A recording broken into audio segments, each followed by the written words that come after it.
sponsored in part by Pediatric Associates of Dallas. Pediatric Associates of Dallas has been providing excellence in pediatric medicine since 1971. PAD has locations in Dallas and Plano and is now open 7 days a week because taking care of kids is what we do. The following content is not intended as a substitute for professional legal advice, medical advice, diagnosis, or treatment. Always seek the advice of your attorney, advocate, physician, or other qualified health provider with any questions you may have regarding any medical or educational concerns.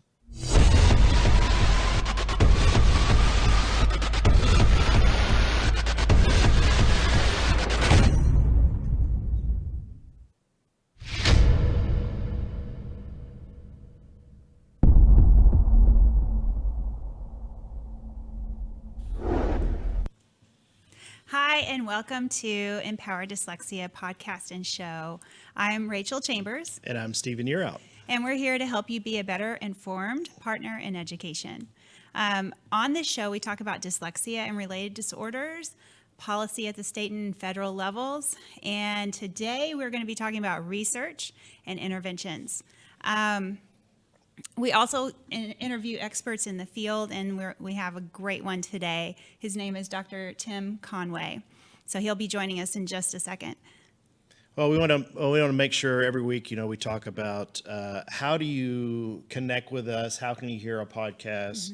Obviously, we're on Facebook Live and YouTube Live, but you can look and get us on all of these wonderful platforms: iTunes, Spotify, Google Play, Stitcher, Alexa, Anytune, and AnyPod. So please make sure that you go out there if you want, and make sure that you download our podcast. Yes, please. Like us, subscribe. You'll get a notification that we put up a new podcast or those type of things. So. And I'm happy to announce on Facebook we now have how many? Like almost 800. We are up to 800. I think we're 5 away from 800. Yeah. So if you haven't liked us or followed us, please be sure to push that button. It helps. Absolutely. Okay, so today, on today's show, Dr. Tim Conway, he's going to be talking to us about all the research he's done and the interventions he's done research on, and his basically success that he's had with students with dyslexia, or just people that have a hard time learning to read. Not necessarily all dyslexics. Correct. We blindly, I say blindly, we tend to, whenever we're getting remediation or intervention from our schools, we believe as parents that they're going to have the best product or best program for our children. And if we don't do our own research and really dig into what these programs do and how they're going to specifically help our children, we're almost doing a disservice, right? Yeah, you have to be an active participant. We're not saying one program's better than another or anything else like that, but what we want to do is bring the most relevant information for what you need to be looking for in your programs. And that's the reason why we had Dr. Conway. Come on the show, and that's why we're so excited about it, right? Yes, most definitely. Okay, so he is the founder of the first 501c3 charter school for dyslexia. He's also the director of the Morris Center. He's the CEO of Neuro-development of Words. Now. Which is called NOW. That's their acronym, yes. That's their acronym. And has an ed tech company, AFL research assistant professor at the University of Florida, director of the Morris Center in Trinidad and Tobago in the Caribbean. Yeah, that would be nice. So he has just a little bit of expertise in this field. A little bit. He's been doing this for a little while. So, Dr. Conway, welcome to the show. Hi, guys. Thanks very much. Pleasure to be here. And let me ask you, was it Florida or Florida State? University of Florida. That's a very important. Okay. I just wanted to make sure I was right on that because I thought it was, I don't know. I'm glad we got it right though. That would almost be like saying that you went to Texas or Texas A&M. Right. They would be a little Those upset. are fighting words. Yeah. We don't want to do that. The other way to say it's the Gators. We're the home of the Gators. Okay. Cool. Very cool. Okay. So why don't you tell us a little bit about yourself? Well, my background is a PhD in neuropsychology, which is really just trying to understand the brain and its relationships to behavior. But I'm also, besides being a neuropsychologist researcher, I trained in pediatric neuropsychology, I trained in adult neuropsychology, and I spent more than 10 years practicing in neurorehabilitation post-stroke, which is not dyslexia, but we call it alexia because it's reading problems due to a brain injury. Besides all that, I'm also have a strong family history of dyslexia in my own family. As I think Victoria Beckham said it, dyslexia doesn't run in my family, it gallops. And I can relate with that. yeah. And then I have two children, both had diagnoses of dyslexia, ADHD, dysgraphia, dyscalculia, sensory processing disorder. And I most likely probably would have been dyslexic, but I'm what you call an early intervention prevention kid, which means I got early intervention at age 5 because one of my older siblings struggled to read. And so when he got intervention at age 7, my mom wisely decided not to wait and see if I struggled. So I was put through his prevention. So you could say it's really been in my blood and in my genes for quite some time. Yeah, sounds like it.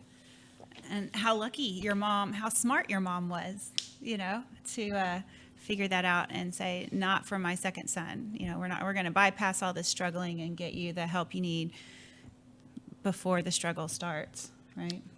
Absolutely. That's cool.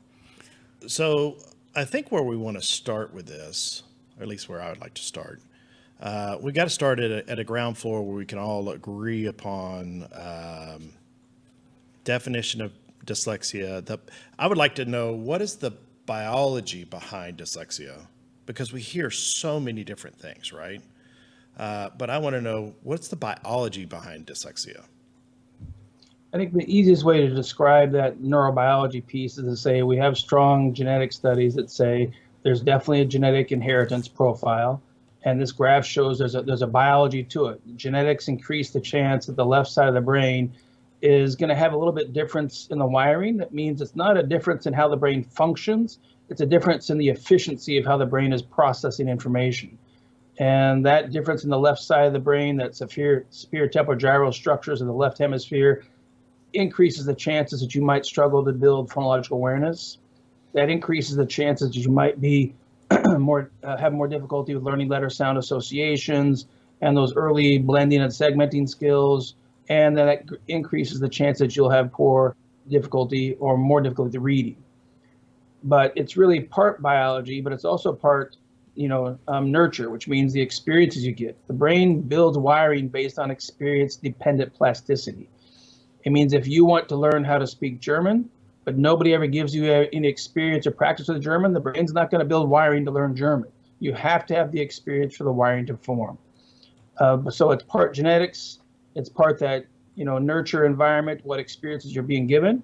And then it's also part your response to that instruction and your response to your genetics, because the twin studies show that you can have two identical twins. One could be dyslexic and one is not. So clearly genetics is not enough to cause it, but it gives you an increased probability. Gotcha. Good definition. Yeah, no. Or explanation. Explanation. Yeah, I like that. So we talked about the genetic piece of it. One of the questions that we had submitted via the Google Forms that we sent out, do you believe that dyslexia is a lifelong disorder or can be ever completely remediated? And that's kind of a two-part question. One we're asking is, if you have genetics for dyslexia, then we're not doing gene therapy. Those genetics aren't going to go away. But the diagnosis of dyslexia is based on your behaviors. It's based on your reading skills, how you perform. And if your reading skills improve so much that you no longer read below grade level, then you would no longer meet those diagnostic criteria.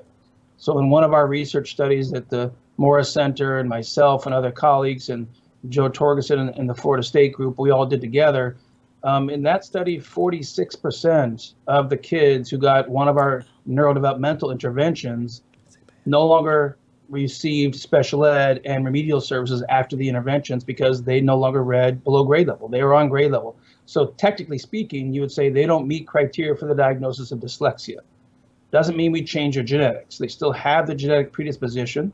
They're still likely to pass it on to their own kids. But arguably, you would say they don't meet that criteria because they do not read below grade level in fluency, accuracy, or comprehension. So they really can't be tested anymore. I mean, or they can be tested, but they won't light up as a dyslexic once you've Right. been remediated. Properly Yes, they would meet the remediated, criteria. Okay. And that's contradictory to a lot of people. A lot of people say, once you're dyslexic, you're always dyslexic. And that's half right and it's half not right. It's half right that, yeah, you still have the genes, but if you had a really effective early intervention program and your phonological awareness is now on grade level, your reading, single word reading skills is now on grade level, your paragraph reading skills are on grade level, your accuracy, fluency, and comprehension are all on grade level, then by all diagnostic purposes, you do not meet the criteria for the diagnosis of dyslexia and shouldn't be called dyslexic any longer. Okay. Very cool. So we're going to jump over to Amy real quick and see if there's any questions on Facebook Live. Do we have anything yet? We have a bunch of people telling me they're watching, but I have not received any questions. Okay. Remember, we are taking live questions on Facebook Live. So if you have a question for Dr. Tim Conway, please post it and Amy will let us know when we get them there. Yeah. Yeah. This is a new thing we're trying out today. So we're excited. Okay. So Dr. Conway, here's another question that we get, or that I've heard, and I would also like the answer to, is what's the difference between evidence-based interventions and research-based interventions? And yeah. I mean, can you answer that? The other part of this is would you see? Sure. Well, let's just leave it at that. Well, now. because even in our dyslexia handbook here in Texas, it's specific to the type of program that you must use, right? Mm-hmm. So you have a line of thinking that everybody says, okay, it's got to be evidence-based, and then you have the other side that says it's got to be research-based. So, as a And parent, scientifically proven. right? As a parent or a layman person, we don't know what either one of them It means. sounds good. Yeah. Oh, okay. Well, that sounds great. Evidence-based. Okay. Science-based or Research. Research. Oh, they've done research. Oh, that's even better. So, Maybe. so I for don't know. the parent out there, what does this mean? Let me give you an analogy first, because it kind of helps clarify this distinction when we talk about it in terms that people are also very familiar with. If we said that antibiotics treat infections, then we'd say, okay, so there's research that antibiotics are really helpful for infections. But if we never went the step further to figure out which antibiotics are best for which infections, then basically you'd be going to your pediatrician. He'd say, let's randomly try 5 or 6 different antibiotics and see which one helps strep throat.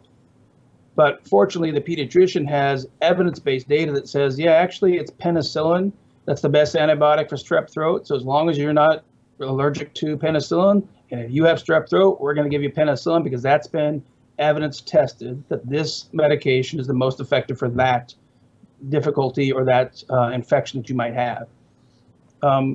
That's trying to push the level of science behind dyslexia programs to a much higher caliber, which means if a program is research-based, then they can say, research says phonological awareness is important. And our program trains phonological awareness. But you can have 10 programs that all say they train phonological awareness.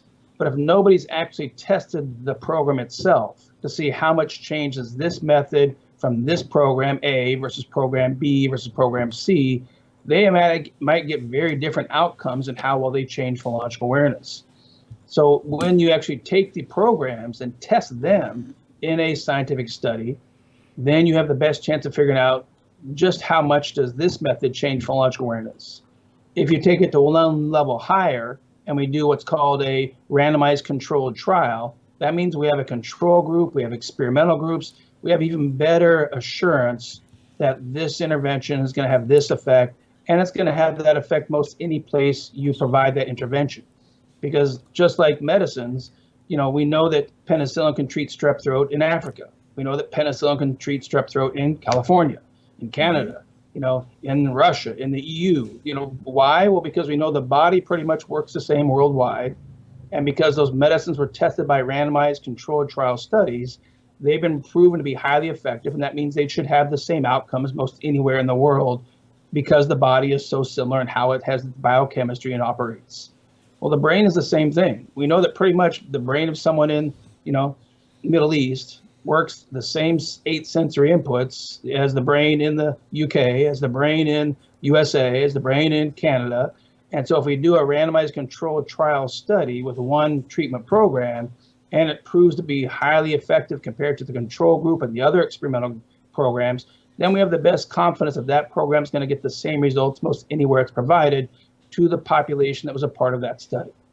That's a long answer. Is that clear? That's perfect, because I understand what you're saying completely. I wanted to ask you some questions because I did read some of your research. One of the research studies on prevention, and I want to say that study was funded by the NIH, which is the National. What is that? Institute of Health. Institute of Health. Thank you. Now, yeah, the NIH. I mean, that's a big endorsement of. They just don't grant anybody with money to do research. So that study on prevention was granted by them, and it was a 5-year study, correct? Correct. Okay, and so tell us a little bit about that study. Just give us a brief rundown. Like you said, you used 3 different methods, and there were how many students? So in that study, we screened 1,500 5-year-olds.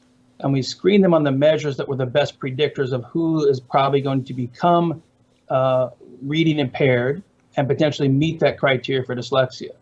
And of course, one of the number one measures is that phonological awareness measure, but it's not just any phonological awareness measure. It's the one specifically called elision. And elision means takeaway. So you say to the child, say cat, the child says cat. You ask them to say cat back, but leave off the k sound. The child should say at. That came from a prior longitudinal study by Joe Torgerson and his group at FSU, where they measured kids' skills for about 4 years, same kids over those 4 years, to figure out which measurement at age 4 and 5 was the best predictor of your reading skills around age 9. And that phoneme elision became the number one predictor, and that study led to the development of the CTOP. I had the benefit of being a consultant on the design of the first version of the CTOP and got to learn more about this research in great detail.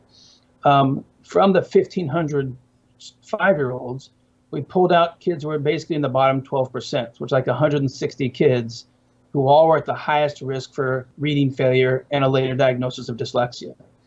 Randomly assigned them to 4 groups. 40 kids end up in the no treatment group. 40 kids end up in the equal time and attention group. 40 kids end up in the phonics group, and 40 kids end up in our neurodevelopmental, now Foundations for Speech, Language, Reading, and Spelling program that we've built as well. And then you provide the intervention, and then you measure the outcomes. And the outcome was, if you get no treatment, if you get some extra one-on-one time, or you get some phonics, 25 to 40% of those students are not going to pass kindergarten and first grade. But if you got our program that really is more of a neurodevelopmental, it builds the speech processing skills before you get to the literacy skills. We actually had 91% of students pass kindergarten and first grade. And then we brought those students back 2 years after treatment had stopped at 4th grade, and their skills were even stronger. So that was one of the first studies to show you could have a large impact on the actual outcomes with a evidence-based with large gains. Yeah, 91%. As measured by randomized controlled trials. That's pretty darn good. Study. That might even be better than penicillin. I'm just saying. I don't know. Well, and it's something that we preach all the time. You want to prevent that gap from ever happening, because then you don't have to add in the social and emotional issues that go along with feeling like you're stupid, you're not going to be successful, your peers are looking at you different, all of those things that go along with what that other group, the self-esteem piece of it, and that takes a long time sometimes to recover from, So it's easier to prevent it than fix a broken person. Yeah, for sure. for sure. So we got a question over here on Facebook Live. Take it away, Amy. Okay, this question is from Robbie Cooper. Robbie. Hi, Robbie. Grade level can be a low bar. What about accommodations to keep up with the AP courses? If you no longer need or meet, dyslexia criteria, how would you then get access to audiobooks that allow for very fast and efficient reading needed to keep up with college level courses? Sounds like she has two questions there. Yeah, it's kind of like, first, what about the needed accommodations for the higher level kids? Stephen and I have that, question a lot with our teachers at school. But I think the biggest concern maybe in this question is if the student no longer meets the criteria for being qualified as dyslexic, how do we make sure that they're still getting access to the accommodations that they had been using? For example, the audiobooks, to keep them at the level they need to be at in college. And I think what Robbie's saying actually is she's making the assumption that our research doesn't support. And the assumption is that their fluency did not keep up with their accuracy of reading. And so what I tried to clarify was these kids made gains in accuracy, comprehension, and fluency. And so, but I do agree with her statement that, yeah, we shouldn't target just for grade level, but that's usually what schools are looking at. So that's why I make that statement. But what we also see is that our goal within the medical clinic, the Morris Center, and even with the Online Now company, our goal is to get your accuracy, fluency, comprehension, and your phonological awareness to your IQ level. So that it's on par with your max potential. But I think it's a false assumption to say that just because they're on grade level, they can't keep up with college courses. That means they read as good as any other college student. So why wouldn't they be able to keep up with college courses if they read just as well as their classmates do? That means they have just as good a chance of covering all the material that their classmates do, and they wouldn't necessarily need accommodations of audiobooks.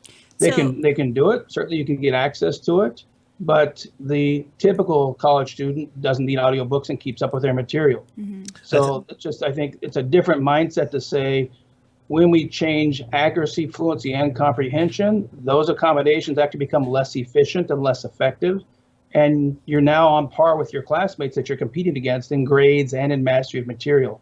Now, one clarification is the fluency changes best when you do the early intervention, because the gap between two 5, 6-year-olds and their reading speed is not very big, even for the kids who are high risk. The gap between two 10-year-olds, where one has been dyslexic their whole life and struggling with the dyslexia, and the one has not, is a much larger gap in fluency. So in the study we did with the 5-year-olds, they changed in accuracy and fluency right away. In the study we did with the 8 to 10-year-olds, which is a different 5-year study, a different NIH-funded project, they actually changed their fluency after about 1 to 2 years of practice. So that was a larger gap to close, but practice, they closed it. You're meaning like you read, like you try to read a book or two every other week, like you practice your reading to get faster. Is that what you mean? And for them, they went to regular classes. So these kids went back to their school setting. 46% left special ed, which is actually a monstrous outcome because, Dr. Barbara Foreman reported that in the US, typically only 5% of children in special ed with IEPs make enough progress to get on grade level reading to actually leave special ed. We had 46% left special ed after a few months of intervention, not 3 to 5 years, just a few months of intervention, like between 67 to 80 sessions of intervention. Then 46% left special ed, and they no longer were struggling. And so then they had the chance to actually continue to go on their regular class instruction. And it was in the regular class instruction that their reading got stronger and stronger. It wasn't any specialized fluency training. It wasn't another intervention program. They were just in their regular classroom environment. Wow. Well, let's move on to this next question. So why don't you tell us about your NOW program and tell me what it stands for again, NOW, exclamation mark? Sure. Well, NOW stands for Neuro-development of Words. Our focus is really on the neurological underpinnings of the phonological system, the decoding skills. For example, most reading programs and most dyslexia programs go straight to letters. But there's no language in the world that you read and spell first and you speak it later. pretty much most all languages, not all of them, but most all languages, you start with the spoken skills first. That's where phonological awareness is initially building. You then get into the letter symbols later. You get into the reading and spelling. So unlike the phonics programs that go straight to letters, the Now Foundations program, it's got a name of Now Foundations for speech, language, reading, and spelling. That's the developmental hierarchy. We go down to the neurological underpinnings of building the phonological system without letters initially, because that's what the typical learner does before they learn the alphabet system. So now company has taken our NIH research in these areas. It offers one-on-one live interactive tutoring, one session a day, like 45 minutes, 5 days a week. And it provides 4 different programs. One is the Now Foundations program for speech, language, reading, and spelling. The other is Now Mental Imagery for language, comprehension, memory, and reasoning. That's kind of the reason why do you read? You read to learn. But some kids read just fine and don't comprehend it. That's a different part of the brain. It's a different system. The third program is Now Mental Imagery Now Math Concept Imagery for mathematics. And the fourth program is Now Grammar and Writing. So we kind of cover all the essential processing skills and academic skills you would need to then go on to be successful in the courses you would take in school. We don't teach content. We don't do history. We don't do science. We're not a virtual school. We're just a specialized e-tutoring group that does tutoring worldwide to actually boost these skills and get these kids on grade level now. That's why we chose that acronym. We're usually done in months, not in years. And when kids need help, they need it now. So that's a good name for your program. Okay, so who actually delivers the intervention, the Now intervention, and what are their qualifications? We have a wide range of backgrounds, but they get an extreme amount of training. So most of our staff, they'll spend about 100 hours training per program. So if I have a tutor trained in all 4 programs, that person spent about 400 hours in training. And we don't stop there. I have one staff member who's our director of technology. He has a master's degree in linguistics. He's been involved in dyslexia work for more than 15 years. His primary role is also quality control. So we continue to do ongoing professional development within our own tutoring base, our own tutors themselves, to keep advancing skills, keeping people on target with the actual fidelity of instruction. And that helps us get this highest level of gain that we think is possible to get with the methodologies that we've built and that we're delivering. Okay, this is a kind of off topic, and I should have asked it earlier, but I forgot. Can you tell everybody what a peer-reviewed research study means? What And is why peer? is that important? And why is that important? Who are your peers here in a peer-reviewed study? Please let us know. Well, let me do both parts of that, Rachel, because you did a nice job of talking about why NIH is such a critical high caliber funding source. When you apply for an NIH grant, your grant is reviewed by a panel of experts in the field. Do you know these people? No, they're blind. Exactly. You don't know who they are, but they have certain qualifications that NIH feels like they are of the caliber that they should be able to review your dyslexia grant, because they are other dyslexia researchers. Peer does not mean NIH. I was going to say peer does not mean those are your buddies you're going out and having. I know some someone drinks said, with well, them, a peer right? review is just because you get all your friends together and give you the stamp of approval. I'm like, what? No, that's not how it works in the research world. I'm sorry, not in science. Maybe sorry, somewhere not at all. else. Anyways, I just wanted to get that from an expert so everybody knows Yes. what peer reviewed is. Right. So they review your grant, and then if your grant gets ranked high enough, you get funded. Then you conduct the grant like we did, which took 5 years for the prevention study. It took us 5 years to do the remediation study. We did another 5 years on a fluency study. And I had other funding groups for 10 years of stroke rehab research as well, and we published those findings. But when you publish the results, then you get a journal article has another panel of reviewers that are also supposed to be experts within the field, and they review how you wrote up the research, how you explain it, how well you describe your results, and make sure that you don't overstate your results, or make sure that your results aren't going to be confusing to the readers within your group of professionals and peers. So these are basically, our studies are almost double reviewed. They're reviewed to get funded, and then reviewed a second time to even get published. Right. And that's how you then know that you have a much higher caliber of reliance and confidence in the methodology that's been through this caliber of science and this level of study. Right. Cool. Thank you so much for clarifying that. I really appreciate it. Makes me feel better. And in your field of medicine, Rachel, physicians use peer-reviewed methodology. Parents don't want to go see a pediatrician who's making something up. Parents don't want to go see a pediatrician who's mixing chemicals in their back office and randomly trying chemicals on you to see if they help your body or if they actually hurt you. Yeah. That physician would lose their license. In the pediatric world, we make it a huge point not to have children be guinea pigs. Exactly. I mean, we test on adults, and I hate to say on lab rats, and lab rats first, then adults, and then eventually it gets to our kids, because that's how protective we are of our kids in the United States. And sometimes that's bad because there's something really good out there and we want to get it to our kids quickly, like migraine treatment, and there's a ton. But yeah, that's how protective we are in the pediatric world. In FDA. And it gives us a better chance of doing good than doing harm. Yes. And part of the push is that they actually get the colleges of education to begin to train teachers in evidence-based science, evidence-based programs, the scientific method, so that teachers are now asking publishers to give them programs that have been tested and proven to be highly effective. We should not be letting people make up reading programs and randomly try them with kids. That's one of the reasons why our NAEP scores have not improved in over 25 years, is because we keep making up reading programs and guinea pigging them on children. And then we just keep making up more. And basically the NAEP scores show no progress in 25 years in improving our literacy rates in the US. In contrast, the healthcare profession has made massive gains in better diagnosis, better treatment, better outcomes, because their methods are all being tested by peer-reviewed science, evidence-based science. And I think it's time for education to take that on as well. I think we'll all be better off when that happens. Yeah. Oh, most definitely. So we have another question here on Facebook Live. Take it away, Amy. Okay, this is from Angela Fletcher. Hi, Angela. The question for Dr. Conway is, does spelling correct itself within your program for the severe dyslexic child? That's a great question. And what I think Angela knows is that spelling from a neuropsychology, brain science perspective is way more complicated than reading. Spelling has a bunch of more demands on visual memory. Spelling has more demands on the motor skills of actually the writing and the forming the letters.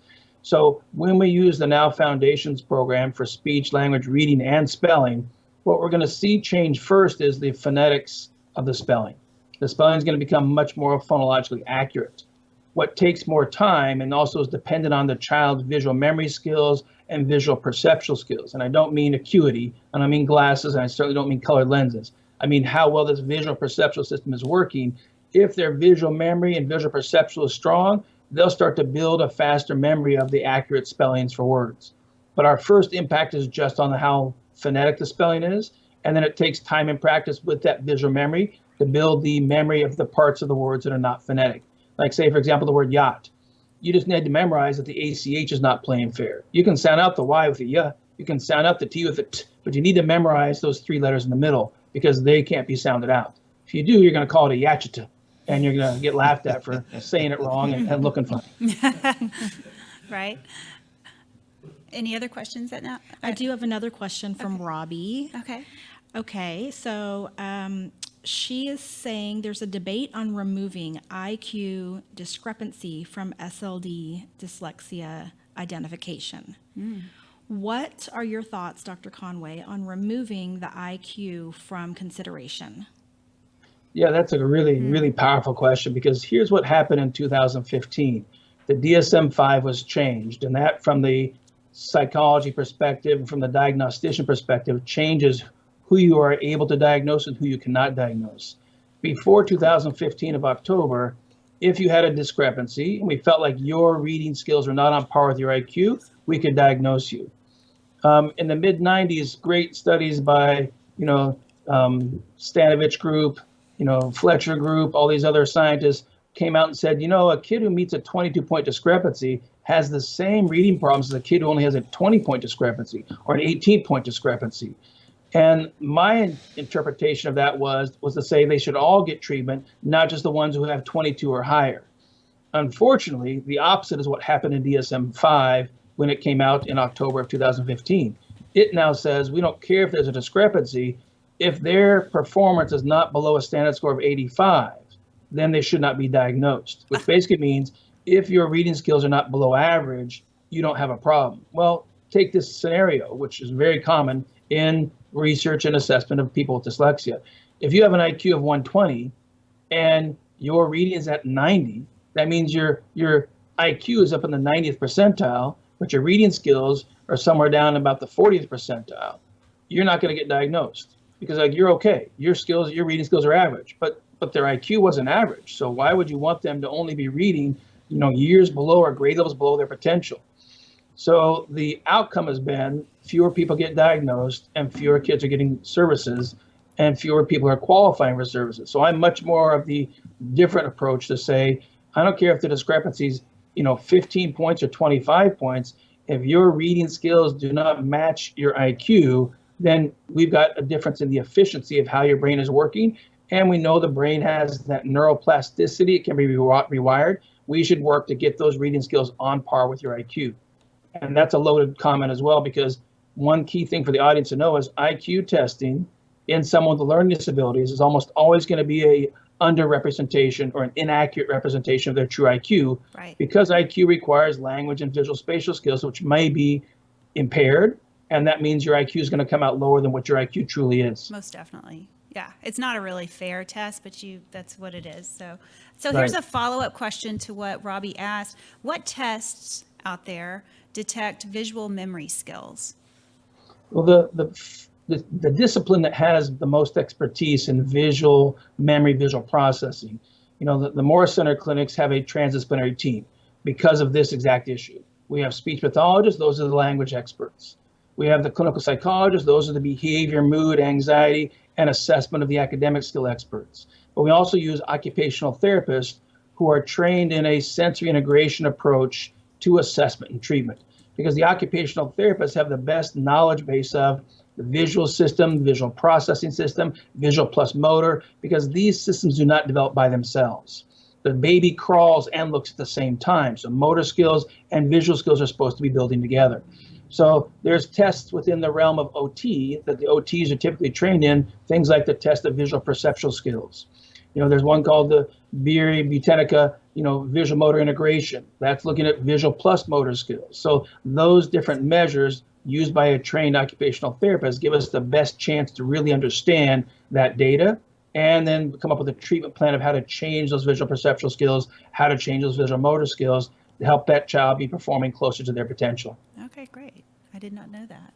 So cool. So we had somebody talk about severe dyslexic. I mean, we hear a lot of times you're moderate or mild, moderate, or severe. Yes. Or, On ADHD, dyslexia, you name it. Yeah. So and I know this is kind of a how long is a piece of string type question. What's the estimated time needed to deliver intervention for, those three categories, mild, moderate, and severe? Using your and the reason why I'm asking this question, because in the ISDs or public school systems, generally it's 3 years.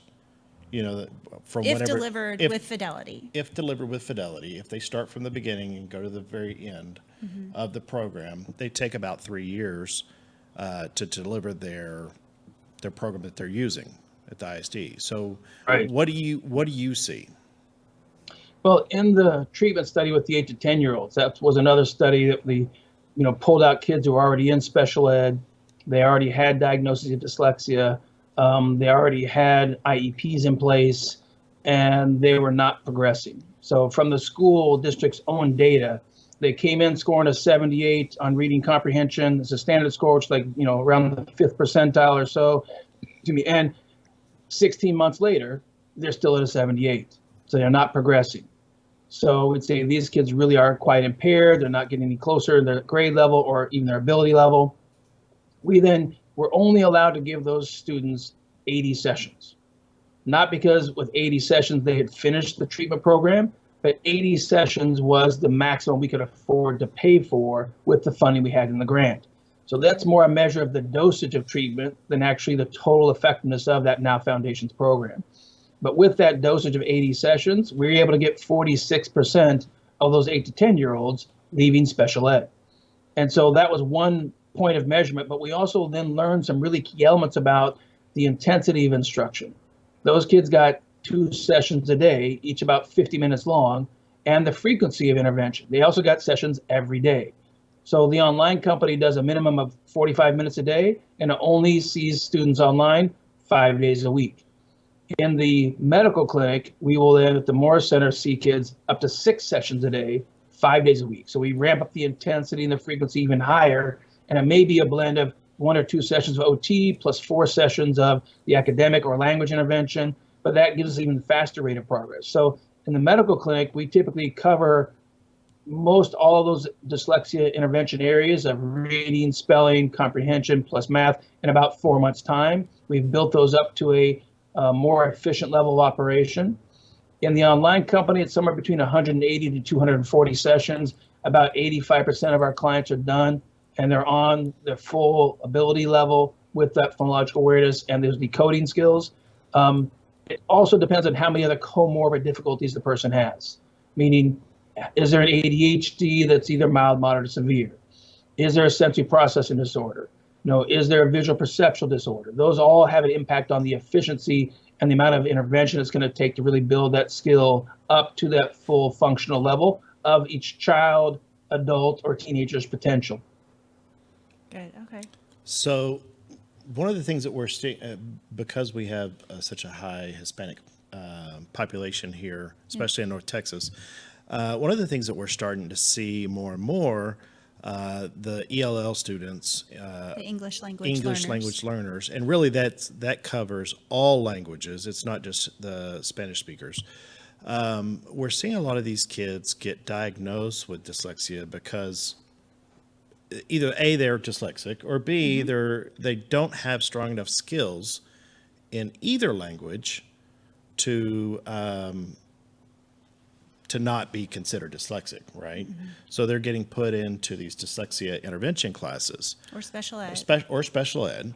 So how does your program that you have work with these English language learners? Yeah. If that's... Okay. Yeah, at this point, we know that if you are dyslexic in Spanish, you're also going to be dyslexic in English because they're basically sound-based languages.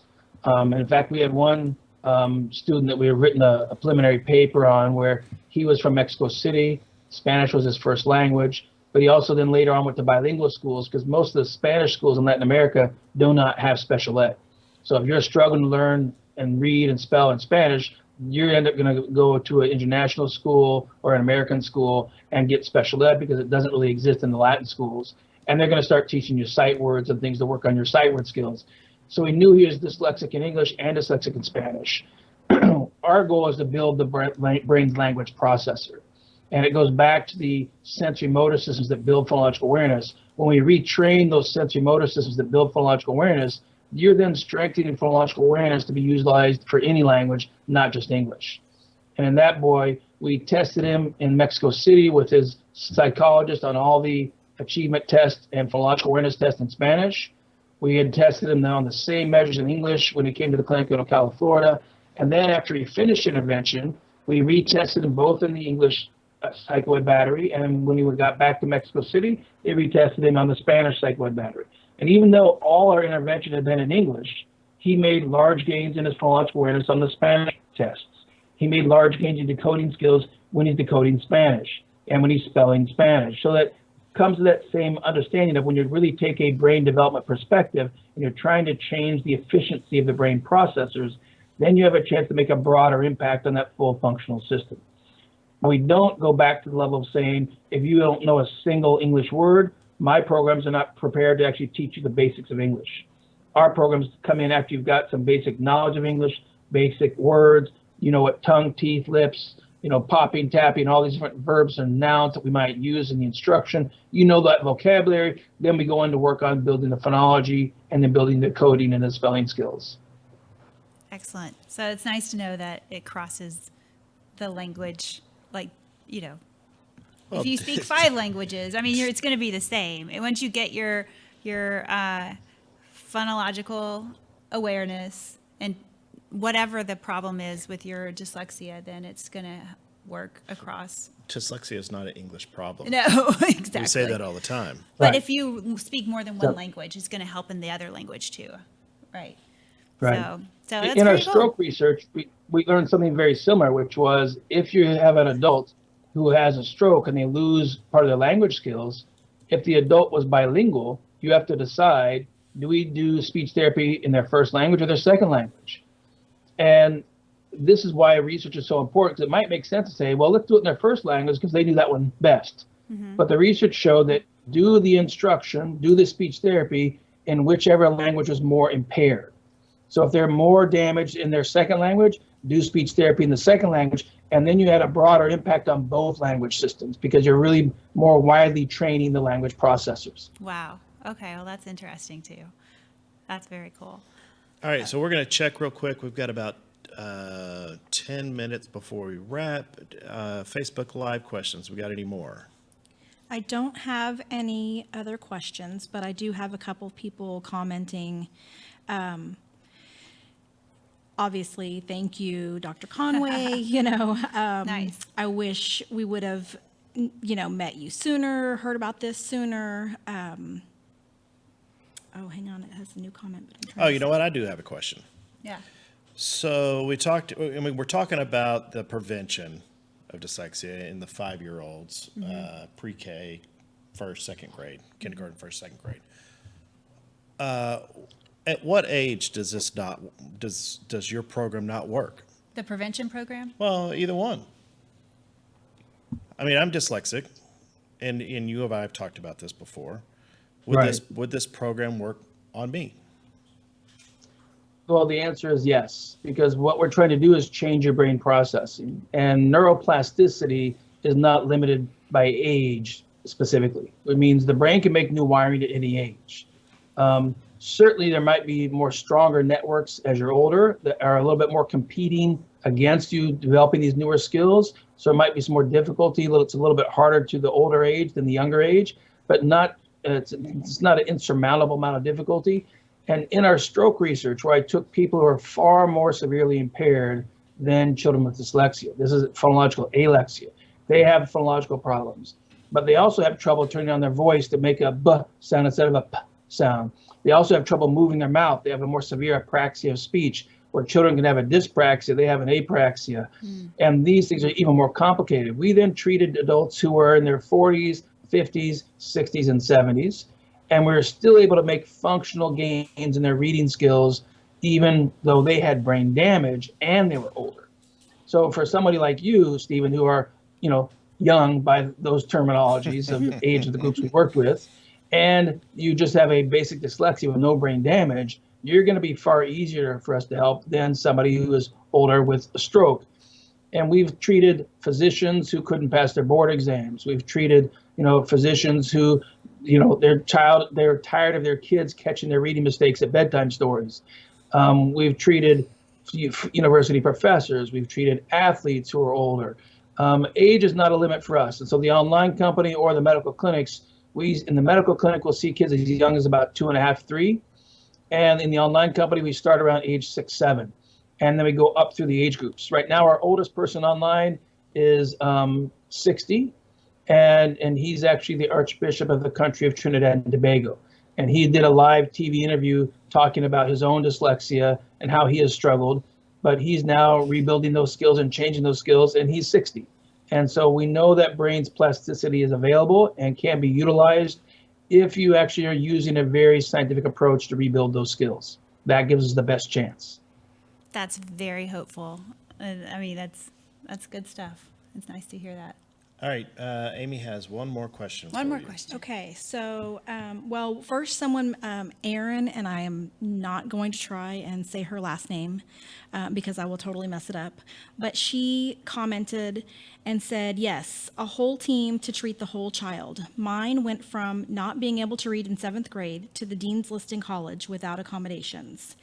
Now, she posted that, and then another comment came in replying to her, or really asking her a comment, or asking her a question based on her comment. And this is from Heidi Bibby, I believe. And she says, how long did it take? My son is in the same boat.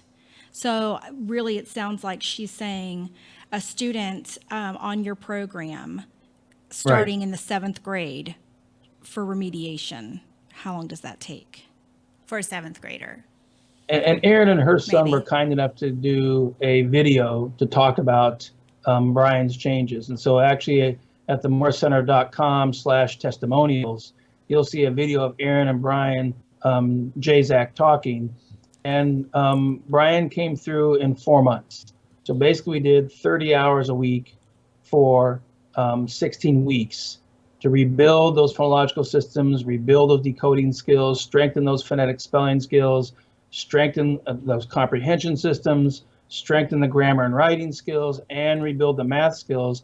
And then we would send him back to school with some after-school homework support, where our team helped him use these stronger skills to apply them to his school work.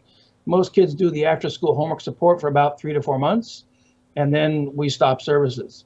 And Brian went on to a magnet high school program. He qualified to be accepted into a magnet high school program. He took AP courses. He made the dean's list. He lettered in a varsity sport. And if you watch he and his mom talk about it, she's like, you just have to understand that's drastically different than what his life had been like up until the age of 12. And we've done no more services since that time. And Aaron's kindly able to update us and say that, yeah, and Brian's now off into college and had a scholarship at one point that I know of as well, and doing well without accommodations, without remedial services. Wow. That's amazing. That's good stuff. So again, we have, first we have someone asking, it's Robbie actually, asking if we can get a copy of the stroke research and how that works. So I can post that out there, but We can post yeah. that on our website. Yes. So It's a very simple web address, Amy. It's actually timconway.academia.edu. oh, perfect. All the PDFs of all the research we're talking about are on that website, freely accessible to anybody. So if they go to timconway.academia.edu, you'll see a section of dyslexia research, and all the papers are there. You're welcome to download them and read about them. You'll see a section on stroke research. You'll see a section on my fMRI brain imaging research career and the stuff my colleagues and I published there. Absolutely encourage parents to read the research and demand more research from more programs so that we have more effective methods for more kids. Maybe somebody will build a better program than we built. I'm happy to see that happen. Yeah. right. Okay. All right. Well, I think that, or is there any more? Yeah, the only other thing, and I'm sure that you've heard this, and we hear these comments a lot when parents are trying to find an independent intervention for their children.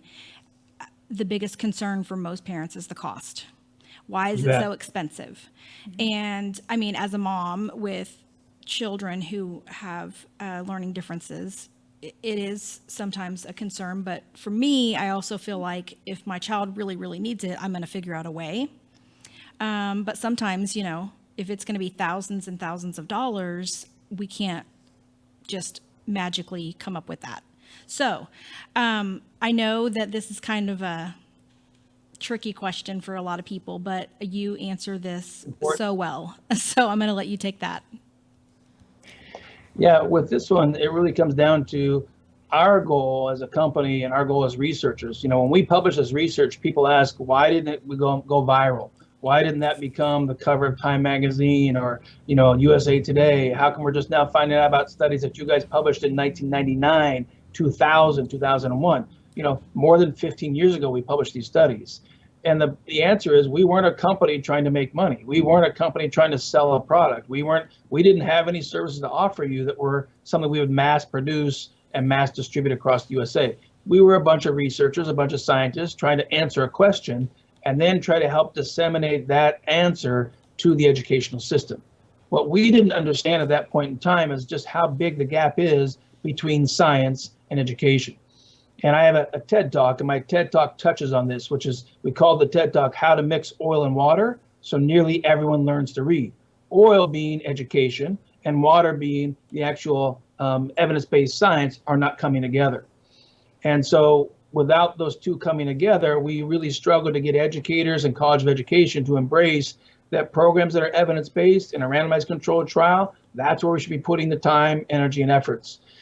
So our goal was to get it in the public sector, get it in the public schools. We mentioned at the beginning that I have a charter school. It's the first charter school in the nation. We opened it in 1999, and it's the first charter school in the nation only for dyslexia or children with dyslexia. And it was set up as a model school to show other schools we have a lower budget than the public school does. So you have no excuse as a public school not to be providing evidence-based methods, because we do it, and we do it in groups of 4 kids. There's 6 kids to 1 teacher, or 4 or 6 kids to 1 aide. And that's going to be the cheapest, most effective way to deliver these methodologies. What we ran into also is a fidelity instruction problem. So we're building new technology. We have apps that are going to be coming out. We have interactive smartboard curriculums that we're seeking investors to help us fund and put out there, because that will help teachers be able to maintain fidelity of instruction with a lower cost and a lower training and a higher outcome for the kids. So the online company has partial scholarships. The Now company has sliding fee scale. The Now company has payment terms available for a wide range of budgets, because we understand that all families have a different level of budgets. And we try to make that services widely available to lots of people. We also have the capacity to switch into a small group instruction model. Once we switch into a small group instruction model, we might be able to charge each parent half the normal fee, because we're going to put 3 kids into a session together with 1 teacher. So as this grows and it gets even stronger, we will actually have more lower cost options. But we have an app that should be out before the end of the year, and that app's going to cost $5. The investment group we're putting together for that app will actually be able to get it out hopefully in 4 to 6 months. And that's going to be an early intervention app that anybody can buy for $5 and can begin to rebuild those early phonological skills that will make the school's instructional curriculum be much more effective. And So I hear their concern, and I support it 100%. We have to have lower cost options. that app that you were talking about is preventative, right? That's the one that you were talking about being Yes, it's preventative. If early you intervention. suspect, It's the first stages. yeah, Exactly. For the Let's young say the ones. Now Foundations program has 5 stages. The app's going to be stage 1. We will then create more apps to go with the other stages, but the stage 1 has the broadest application to the largest population worldwide of children between the ages of 4 and 7 who are trying to learn the sounds and letters and early phonological skills of English. That's what the Apple targets. awesome. Okay. Well, Dr. Conway, It has been a pleasure. wow. I mean, my head's spinning with so many questions to ask you and trying to digest all of this information. I will ask that and invite you to come back on the show fairly soon so we can continue this talk and really understand more about what we need to be doing from a parent perspective, from a school perspective, and a professional perspective to help our children that have dyslexia. Because if we can, I mean, quote unquote, Don't I use wanna that s- word. I know. I know what word you want I know. to use. But if we can remediate. help, if we can remediate, Right. effectively remediate, like, what would you, like 90% of the children out there who have reading difficulties, I mean, that would so make a difference in our world. I love Yes. the possibility of stopping the education gap before it ever happens. Yeah. If we can get this in pre-K and kindergarten and remediate it there before it ever happens, that's what I want to see happen. So it was such a pleasure to have you on. Thank you so much. Please come back. We've got so many more questions to ask you. If we didn't get to your question today that you submitted, we'll do some quick videos with Dr. Conway and post them up in the next few weeks. So, or we'll reach out to you privately to your email address And try to get those answered. and get those answered. We are up on our time We here. are done. Again, thank you so much for being on. Yes. My pleasure. Thank you both. Thanks, Rachel. Thanks, Stephen. Take care. Thank you. Again, please like us and subscribe on Facebook and YouTube.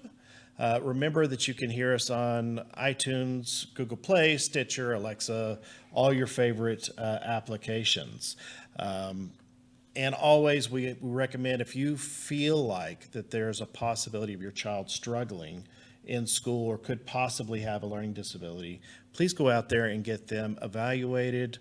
We have the links for the templates. The letter letters. templates Yeah, that you'll need to turn into the school counselor. We have those on our website. Download them, fill them out, send them in. You'll be happy you did. Your child will be happy to understand what's going What on is with going them. on. And that's all we have. That's for all we today. have for today, guys. Thanks for tuning in. See you next time.